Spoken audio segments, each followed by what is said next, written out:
Intimacy is to be known and still loved. God knows us. That's the amazing part about it.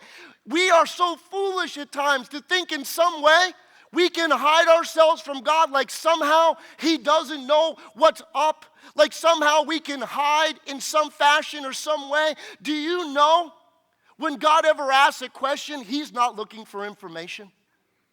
When He asked Adam, Adam, where are you? Did God not know?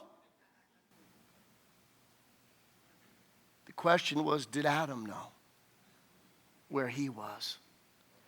You see, God's asking today, where are you? God doesn't ask you a question looking for information. God says this, do you realize that I know every single thing about you, stuff you don't even tell your mama, okay? And I still love you. The greatest chapter in the Bible about love, 1 Corinthians 13, the Apostle Paul ended in this fashion. He said, we see life through a mirror, foggy, distorted. But then one day we will see clearly. And we will know, listen to me, we will know even as we are fully known by God. God fully knows us. God knows everything about us. And God still loves us. His love, He intended would heal us. His love, we would intended would free us. His love is what He intended would motivate us in our lives.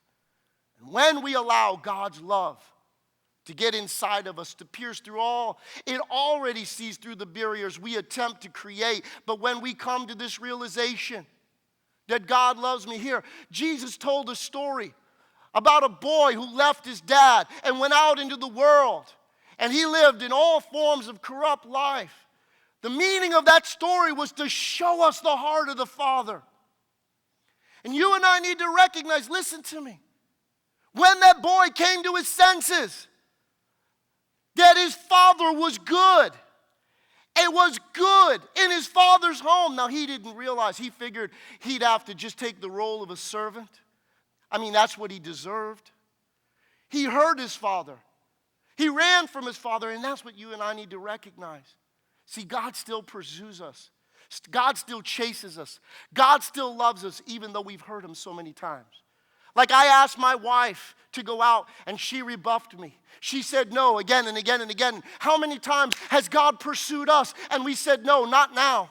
No, I don't want to. I want to do this. But God still pursues us. He still loves us. He knows us. And when that boy came home, here's the point. Religion would say to him, go in the house, take a shower, put on some nice clothes, and then I can love you. But the story doesn't go like that. The story said while he was still a long way away, the father ran out and threw his arms around him and loved him and restored him. Listen to me. When you read the context of the story, he still smelled like a pig. He was still covered in mud. He was still filthy, yet the Father loved him. And that's what restores us.